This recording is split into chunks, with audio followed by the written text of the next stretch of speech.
It's that time of year we've all been waiting for, and it's time to plant our warm season crops. Now, I know our Oklahoma springs are never typical, and many people saw snow even just as recently as last week. So hopefully we're in the clear.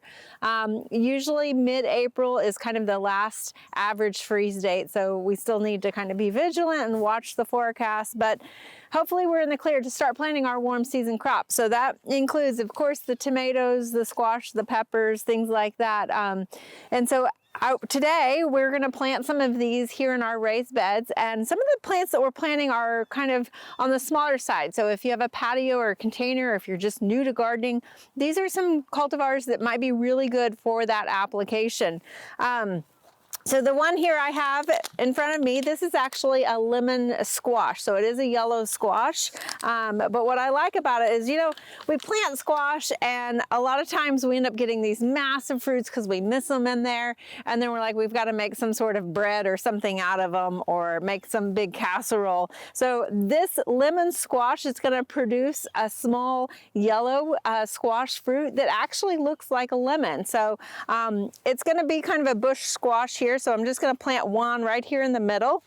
But it's pretty neat little plant that I'm looking forward to seeing how it does here in our landscape. Now next to us here we have some eggplant, and this is a patio baby eggplant. So again, a smaller eggplant.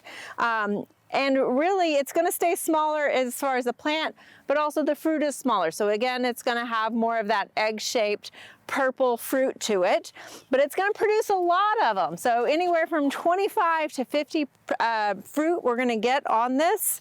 Now, of course, when you're doing this, you want to make sure to check your roots, and if they're kind of, you're seeing the roots really twisted around, maybe tease those a little bit. Ours here aren't too bad. So we're going to pop these in the ground. And then we're also going to plant one next to it here as well. So now one of the things is I'm going to kind of top dress, and you can do this before here, just with a little bit of slow release fertilizer. I probably should have done this before so that it kind of works in as I'm kind of manipulating the soil. So we'll do that on the next ones here.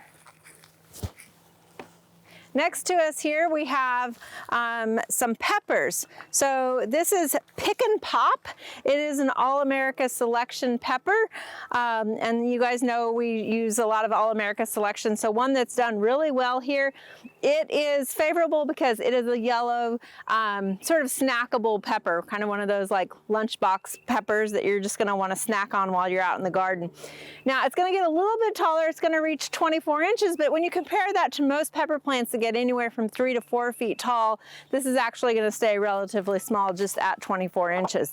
So again, I'm going to throw some fertilizer down here to work that in a little bit. And you want to make sure that when you're planting these, you're planting them at kind of the height that they were when you pull them out of the container. So you don't want to plant them too deep.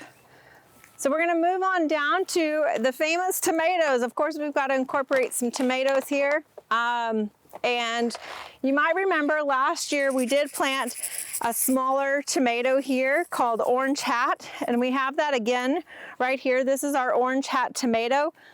It only gets 10 inches tall at max, and it was quite a producer last year for us, so we're planting it again. It is an orange tomato, as the name implies, Orange Hat. So I'm looking forward to growing this one again this year. And you might think, well, how much smaller can you get than a 10-inch tomato? But in fact, we have a new one this year called Micro Tom, and this is going to reach 8 inches in height. It is a red tomato, so a little small cherry tomato. But again, you can see that one didn't have quite as many roots on it. But it should take off for us fine now once we get it established. So I'm not too worried about it. It's already got flowers that are growing on there. So hopefully in no time, we're gonna have some fruit coming on that plant.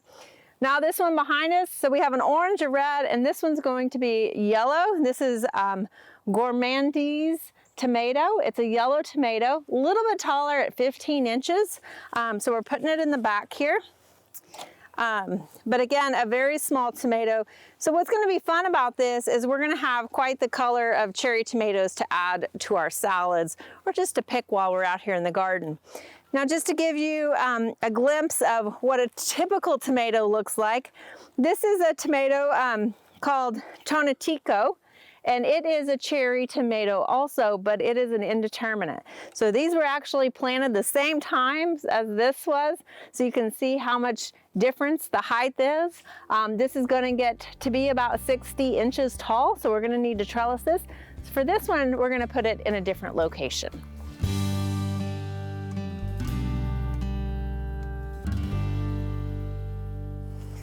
So for this larger tomato, again, it's called Tonatico tomato, and it's going to get to be about 60 inches tall. So something that we wanted to put so we have plenty of room for it to grow, and we'll trellis it as it gets a little bit bigger.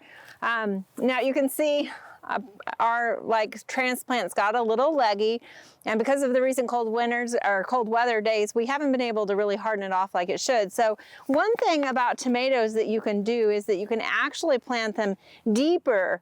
Now on some of the other plants I was talking about putting them at that same soil level that they come out of the container, but with tomatoes they will grow adventitious roots along the stems, so they are going to root themselves in the ground along that. So again, we're going to go ahead and put some slow release fertilizer in, just kind of sprinkle that around in the garden a little bit so that when I'm planting here, it will work it in as well. So for this, I'm going to do what we call a trench layer, where we actually lay it kind of on its side a little bit. So I'm going to plant this down here. Now you got to be careful that you're not breaking your stem, but we're going to go ahead and take off some of these lower leaves. And then just kind of bend that stem upward a little bit. So we still want our plant to kind of come out at the center of our container here. But you can see that now it's not going to break off because it doesn't have all of that stem to flop around. So, and along that stem that's buried, it's actually going to grow roots. So it's going to be a healthier rootstock for this tomato as it continues to grow. Now, the more it's exposed to sunlight, it's going to straighten itself up, so we don't have to worry about that. So it's kind of buying itself a little bit of time before we have to worry about trellising it.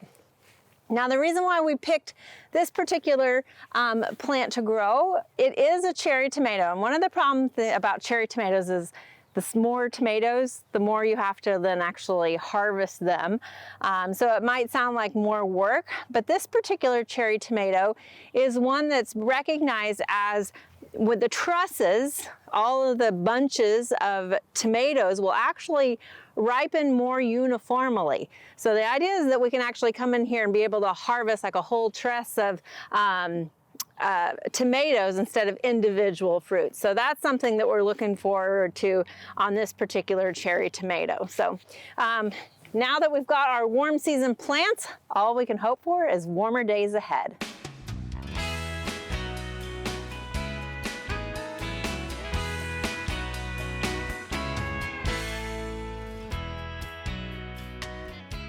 We hope you enjoyed this video as part of our Oklahoma Gardening YouTube channel. You can also find even more videos on the OK Gardening Classics YouTube channel. And join us on social media for great gardening tips, photos, and discussion.